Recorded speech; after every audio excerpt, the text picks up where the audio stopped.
USCIS는 지난 5일부터 영주권 및 모든 비자 심사원들의 재량 권한을 확대했습니다.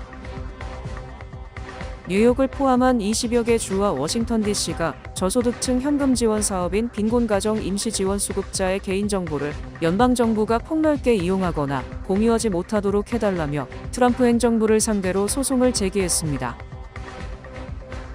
트럼프 행정부가 공항에서 이민 단속을 강화하자 주요 항공사들이 아이스의 단속 방식에 반발하며 일부 항공사들은 영장 없이는 항공기 승객 정보 제공에 협조할 수 없다라는 방침을 아이스 요원들에게 전달했습니다.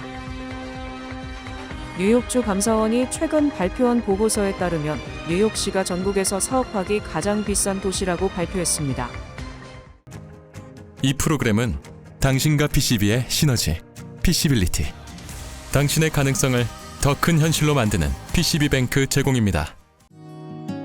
모두가 누릴 수 있는 권리, 바로 아름다움입니다. 키스는 누구나 더 쉽고 당당하게 자신의 아름다움을 즐길 수 있는 세상을 꿈꿉니다. 키스는 우리 모두의 미래가 더 아름답게 빛날 수 있도록 최선을 다할 것입니다. 당신의 아름다움의 모든 순간, 키스가 함께합니다. USCIS는 지난 5일부터 영주권 및 모든 비자 심사원들의 재량 권한을 확대했습니다. 영주권이나 비자를 신청할 때 필수 서류가 미비하거나 자격을 입증할 자료가 부족하면 보충 서류 요청서, RFE나 서류 기각 계약서, NOID를 발송하지 않고 곧바로 기각할 수 있도록 심사 지침이 변경됐습니다. 기존에는 신청자의 서류가 부족한 부분이 있으면 RFE를 통해 보완할 기회를 부여하고 승인 요건을 충족하지 못하면 NOID를 발송해 마지막 소명 기회를 주는 것이 관례였습니다. USCIS는 불완전하거나 승인 가능성이 낮은 신청들을 줄여서 심사 속도를 높이기 위한 조치라고 설명했습니다. 이에 따라 신청자들은 서류 접수 이전에 더욱 철저하게 서명과 날짜 기입을 해야 하며 준비한 서류가 가장 최신 버전의 양식인지 확인해야 합니다. 구버전 서류 양식을 사용하면 심사 없이 거절될 수 있습니다. 최신 버전은 USCIS 웹사이트에서 확인이 가능합니다.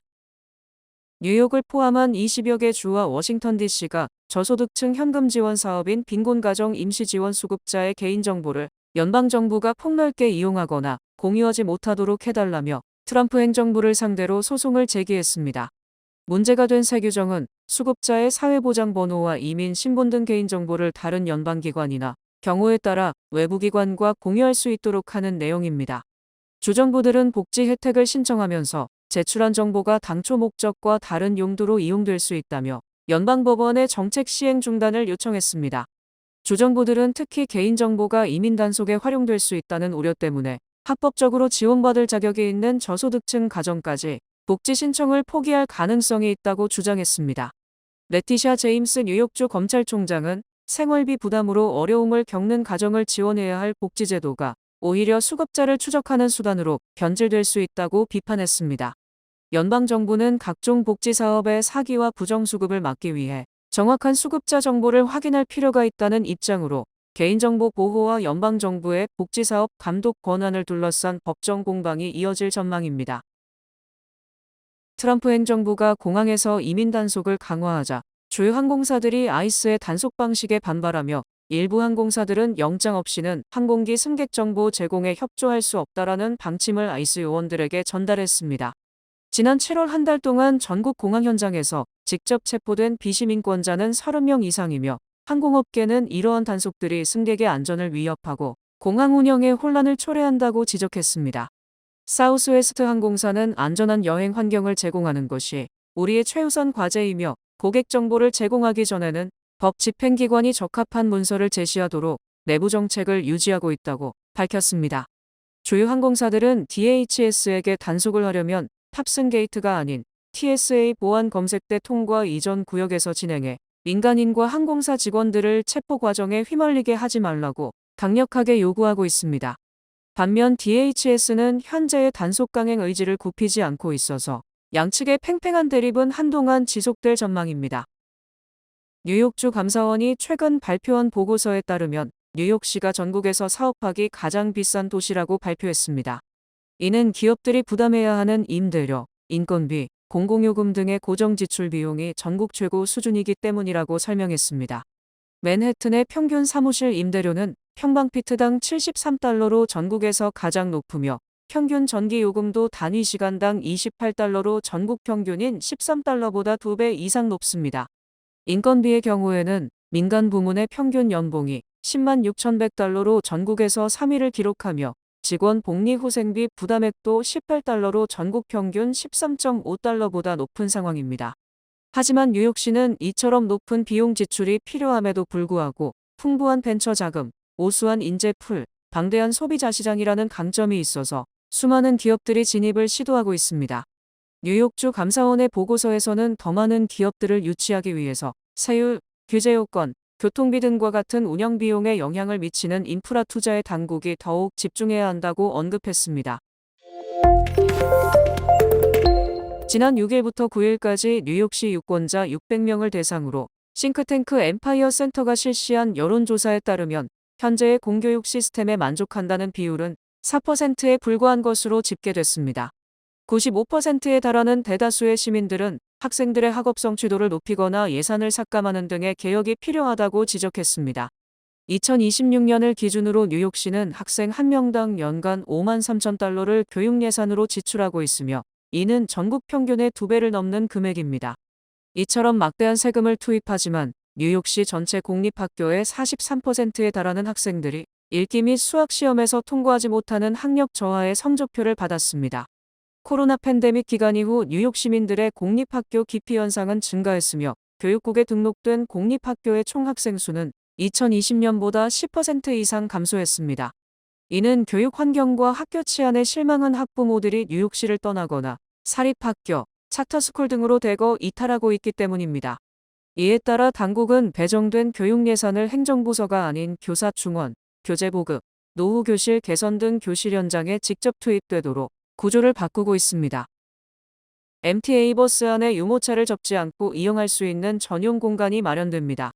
지난 6일 MTA는 현재 일부 노선에서 시행 중인 오픈 유모차 프로그램을 시내버스 전체로 확대한다고 발표했습니다. 올해 말까지 5,800대의 설치를 완료하고 일부 개조가 필요한 버스들은 내년 1분기까지 설치를 마무리할 계획입니다. 전용 공간은 버스 뒤쪽 출입문 인근에 마련되며 기존 좌석 2개를 위로 접어 올려서 유모차 1대를 세울 수 있도록 하는 방식입니다. 유모차 전용 공간이 설치된 버스는 앞문 외부에 유모차 스티커가 부착돼 탑승 전에 확인할 수 있습니다.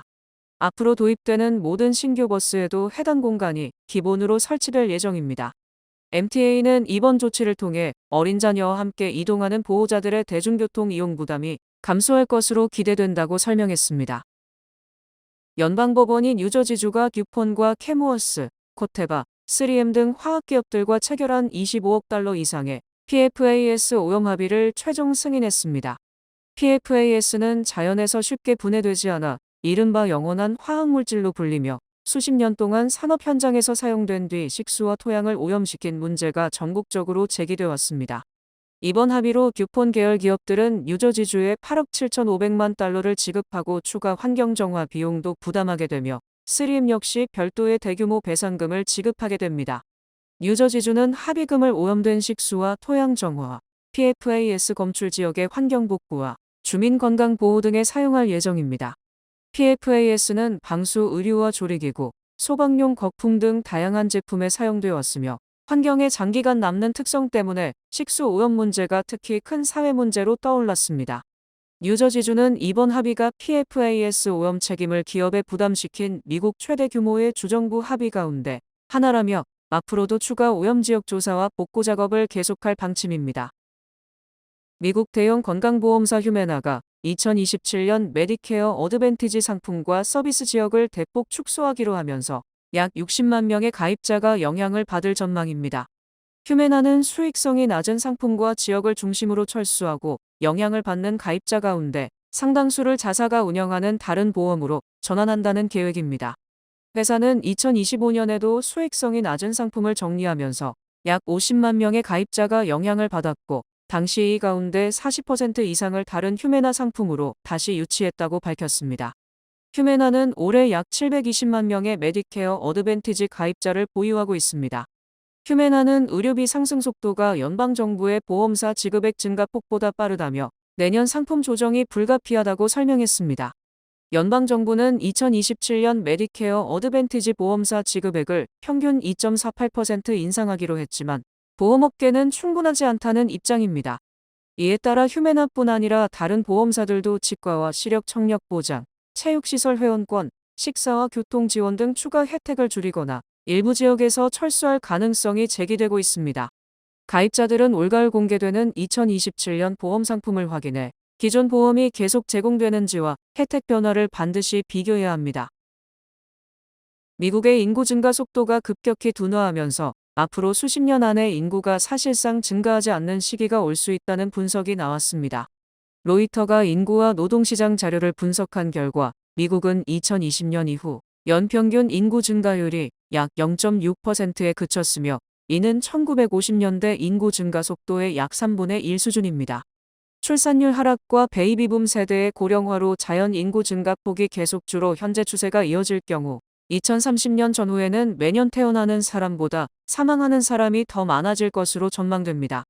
그동안 미국은 이민을 통해 낮은 출산율과 고령화에 따른 인구 감소를 상당 부분 보완해왔지만 최근 이민 유입까지 크게 줄면서 전체 인구 증가율이 더 빠르게 낮아질 가능성이 제기되고 있습니다. 인구 증가가 멈추면 노동시장에 새로 진입하는 근로자가 줄고 은퇴자는 늘어나면서 기업의 인력 확보뿐 아니라 사회보장과 메디케어 등 노년층 지원 제도의 재정 부담도 커질 수 있습니다. 현재 추세가 이어질 경우 미국 전체 인구는 2050년 전후 증가세가 거의 멈출 수 있으며 이후 경제 성장을 유지하려면 생산성 향상이나 노동시장 참여 확대가 더욱 중요해질 것으로 분석됩니다. 이 프로그램은 대형은행의 든든함과 로컬은행의 세심함으로 함께하는 뱅크 오브 오프 제공입니다. 주요 단신 전해드립니다. 걸그룹 뉴진스 멤버 한이의 비자 정보 유출 의혹과 관련해 경찰이 고발인 조사를 시작으로 본격적인 수사에 나섰습니다.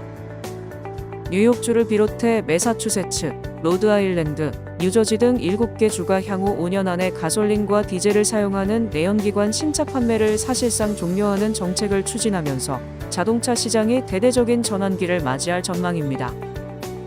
워싱턴 DC 연방순회 항소법원이 비영리 단체인 미국 국가역사보존협회가 연회장 공사를 중단해달라며 행정부를 상대로 낸 예비가처분 신청을 인용했으며 이에 대해 대통령 측은 대법원 상고 방침을 밝혔습니다.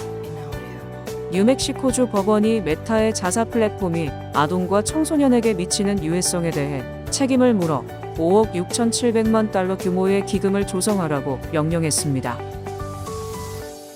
암투병 중인 조 바이든 전 미국 대통령의 상태와 관련해 차남 헌터 바이든은 아미뼈와 그 이상으로 전이되어 심각한 통증을 겪고 있다고 전했습니다. 유럽에 올해 5번째 폭염이 찾아온 가운데 열돔 현상과 개기 일식이 겹치면서 태양광 전력 생산의 차질이 우려됩니다. 1907년 출생증명서를 보유한 코스타리카의 한 할아버지가 세계 최고령 공식 기네스 검증 절차를 밟고 있습니다. 월가 투자은행 JP모건은 연방준비제도가 연방공개시장위원회 회의에서 단행할 첫 기준금리 인상 시점을 올해 12월로 전망했습니다.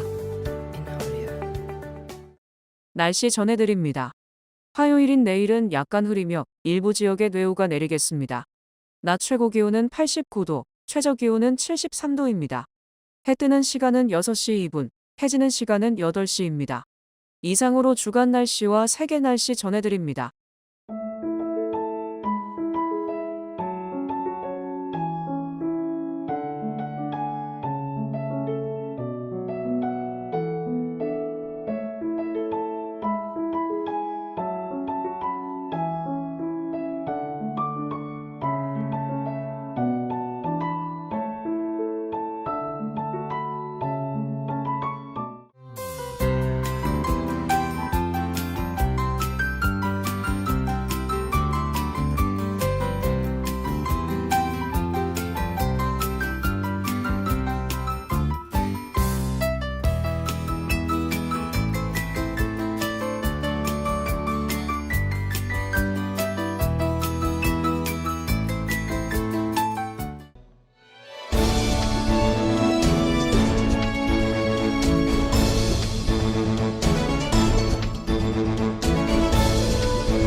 이상으로 8월 10일 월요일 TKC 뉴스데스크 여기서 마치겠습니다. 시청해주신 여러분 고맙습니다.